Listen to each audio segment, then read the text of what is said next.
الله وحده والصلاة والسلام على من لا نبي بعده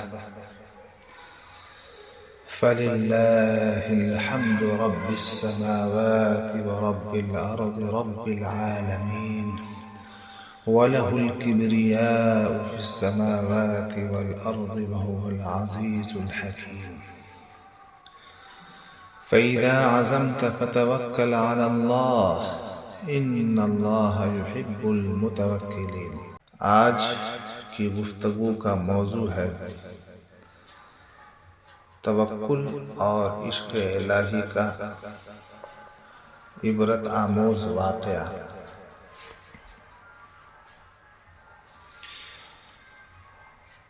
اللہ تعالیٰ فرماتے ہیں جب آپ نے پختہ ارادہ کر لیا تو اللہ پر بھروسہ کیجیے۔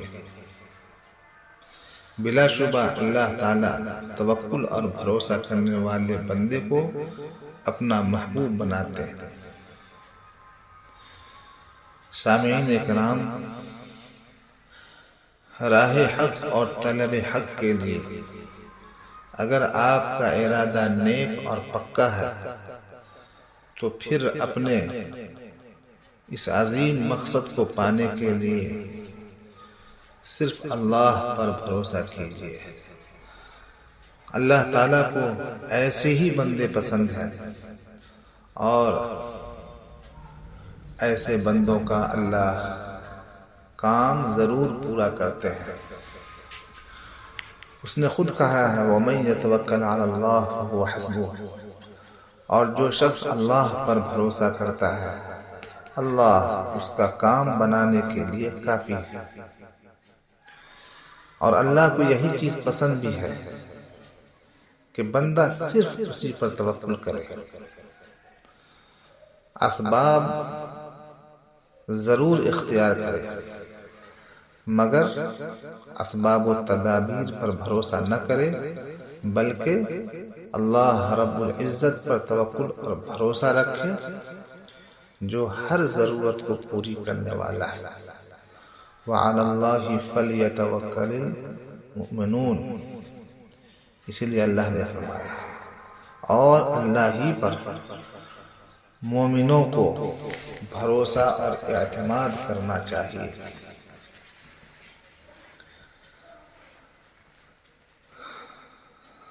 توکل علی اللہ کے حوالے سے میں ایک عبرت آموز واقعہ آپ حضرات کے سامنے پیش کرتا ہوں۔ صاحب معارف القرآن مفتی اعظم پاکستان مفتی شفیع رحمۃ اللہ علیہ دیوبندی فرماتے ہیں، اس پر حضرت حکیم الامت رحمۃ اللہ علیہ نے ایک بزرگ کی حکایت فرمائی جو رامپور کے رہنے والے تھے۔ قاری صاحب مشہور تھے، قرآن مجید اچھا پڑھتے تھے۔ انہوں نے حج کا ارادہ کیا۔ اس وقت کل 100 روپیہ پاس تھا۔ 1 روپیہ کے چنے بھنوائے اور 4 آنے کا گاڑھا لے کر تھیلا بنایا اور اس میں چنے بھر لیے اور پیادہ چل کھڑے ہوئے۔ منزل پر کسی نے کھانا دے دیا، کھا لیا، ورنہ چنوں پر گزر کر لیا۔ آگرہ کے راستہ سے گئے، کسی جگہ سے ایک کتا ساتھ ہو لیا اور آگرہ آ کر مر گیا۔ ان کو گوارا نہ ہوا کہ ساتھی کو ویسے ہی چھوڑ کر چلے جائیں، اسے دفن کر دیا۔ جب بمبئی پہنچے تو جہاز کی ٹکٹ کی ضرورت تھی مگر پیسہ نہ تھا۔ توکلاً علی اللہ جہاز پر گئے اور کپتان سے کہا کہ میں چاہتا ہوں کہ کوئی نوکری مل جائے۔ اس نے دیکھا نورانی شکل ہے، جواب دیا کہ آپ کے لائق کوئی نوکری نہیں۔ انہوں نے کہا لائق نالائق کا سوال نہیں، کوئی ہو، نوکری ہو۔ کپتان نے کہا ایک بھنگی کی جگہ خالی ہے، یہ اس کے لیے بھی تیار ہو گیا۔ تو اس نے سمجھا انہیں خلل دماغ ہے۔ اس نے عاجز کرنے کو کہا بھنگی کے متعلق ایک اور کام بھی ہے، اسباب اٹھانے کا۔ یہ اس کے لیے بھی تیار ہو گئے تو اس نے ایک بڑا بورا دکھلایا، اس کو اٹھاؤ۔ وہ ان کی طاقت سے بہت زیادہ تھا۔ انہوں نے اللہ سے دعا کی کہ یا اللہ یہاں تک تو میں آ گیا، اب آگے آپ مدد فرمائیے۔ غرض انہوں نے دعا کی اور بسم اللہ کہہ کر سر سے اوپر اٹھا لیا۔ تو اس نے کہا شاباش شاباش، اور ان کا نام لکھ لیا۔ دیکھیے عشق بھی عجب چیز ہے، کہاں ایک ولی اور کہاں یہ کام۔ جب کپتان نے ان کا نام لکھ لیا تو ان سے بوجھ تو کبھی نہیں اٹھوایا۔ بوجھ اٹھوانے کا تو ایک بہانہ تھا، نوکری کے فرائض میں داخل نہ تھا۔ غرض انہوں نے اپنا کام شروع کر دیا۔ باقی اوقات میں اپنے معمولات ادا فرماتے، چنانچہ رات کو اٹھتے تہجد پڑھتے اور اس میں قرآن شریف پڑھتے۔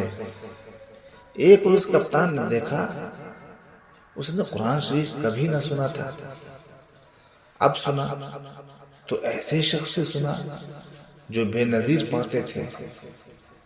بے حد دلکشی ہوئی اور پوچھا تم کیا پڑھا کرتے ہو؟ انہوں نے کہا قرآن شریف۔ اس نے کہا کہ بہت اچھی چیز ہے، ہمیں بھی پڑھا دو۔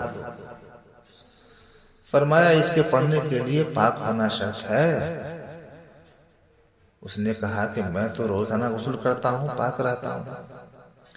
انہوں نے فرمایا کہ یہ پاکی مراد نہیں، دل کی پاکی کی ضرورت ہے۔ اس نے پوچھا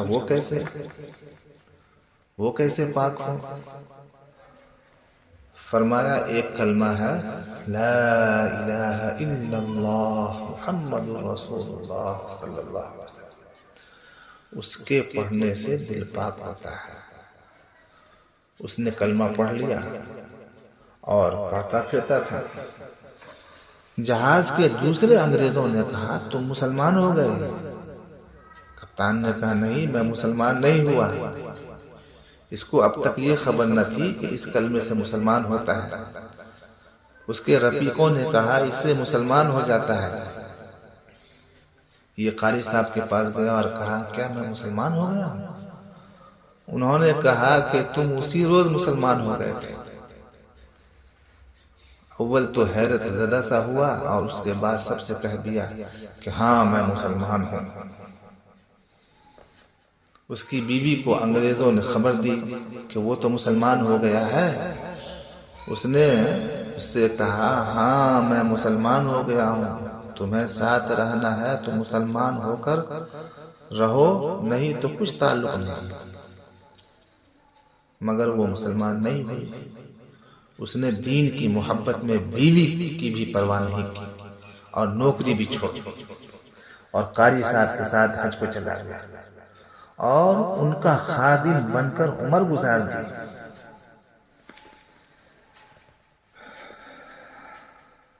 انہی قاری صاحب کے دو واقعے اسی سفر کے اور ہیں، ایک شروع سفر کا، دوسرا ختم سفر کا۔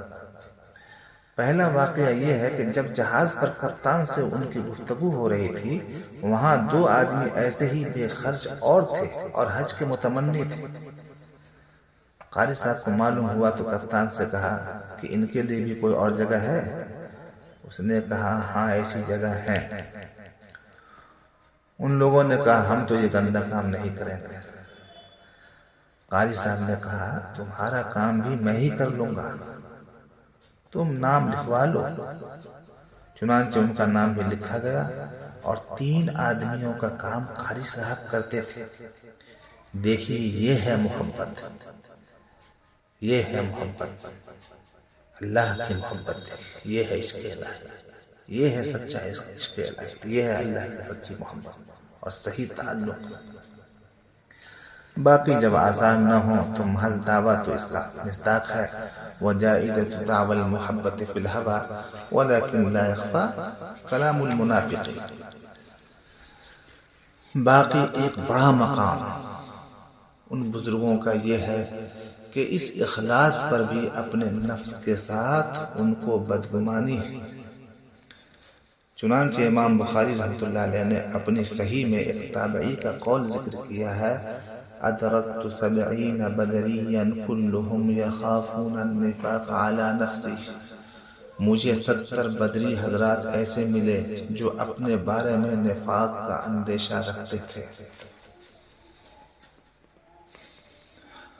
ہر مومن کو چاہیے کہ اسی طریقے کو اپنائے اور زندگی کی ایسی ہی سوچ بنائے۔ دوسرا واقعہ یہ ہے کہ جب قاری صاحب حج سے واپس آئے تو آگرہ ہی کے راستہ سے آئے جس سے گئے تھے۔ جی چاہا کہ اپنے رفیق سفر کا نشان بھی دیکھتے جائیں۔ اس کتے کی ڈھیر پر پہنچے، دیکھا تو وہاں ایک عالی شان مقبرہ بنا ہوا ہے، مجاور بیٹھا ہوا ہے، مٹھائیاں چڑھتی ہیں۔ انہوں نے پوچھا، بھائی یہ کس کی قبر ہے؟ مجاور نے کہا، ایک بزرگ کی ہے۔ نام پوچھا تو کہا، نام معلوم نہیں۔ انہوں نے لوگوں سے کہا، یہ قبر کسی بزرگ کی نہیں، ایک کتے کی قبر ہے۔ لوگ ان کے قتل کے در پہ ہو گئے کہ بزرگ کو کتا کہتا ہے۔ انہوں نے کہا کہ میاں قتل کرنا تو اختیار میں ہے، جب چاہے کر دینا، مگر اس کو کھود کر کے تو دیکھ لو، اگر کتا ہوا مجھے زندہ چھوڑ دینا ورنہ قتل کر دینا۔ اس پر لوگوں نے کہا کہ یہ وہابی ہے، قبر کھدواتا ہے۔ مگر ان میں بعض بوڑھے آدمی بھی تھے، وہ بولے، ٹھیک تو کہتے ہیں، اگر یہ قبر آدمی کی نکلی تو ان کو قتل کر ڈالنا۔ غرض قبر کھودی گئی تو دیکھا کتا ہے۔ پھر اس مجاور کی بہت پٹائی ہوئی اور قاری صاحب کی بہت قدر و منزلت ہوئی۔ اللہ تبارک و تعالیٰ سے دعا فرمائیں، اللہ تبارک و تعالیٰ ہم سبھوں کو ایسے ہی حضرات کی اتباع نصیب فرمائے، اور جس طرح اس قاری صاحب کے اندر نیک جذبات تھے، نیک ارادے تھے، ہمارے اندر بھی اللہ تعالیٰ ایسے ہی نیک ارادے پیدا فرمائے، نیک جذبات پیدا فرمائے، اور اپنا سچا عشق نصیب فرمائے، اور اپنے محبوب بندوں میں ہمیں شامل فرما لے، اپنے مراد بندوں میں شامل فرما لے، ہمیں بھی اپنے اولیاء صدیقین میں شامل فرما لے۔ آمین یا رب العالمین، وصلی اللہ وسلم علی سیدنا محمد وعلی آلہ وصحبہ اجمعین برحمتک یا ارحم الراحمین، والحمد للہ رب العالمین۔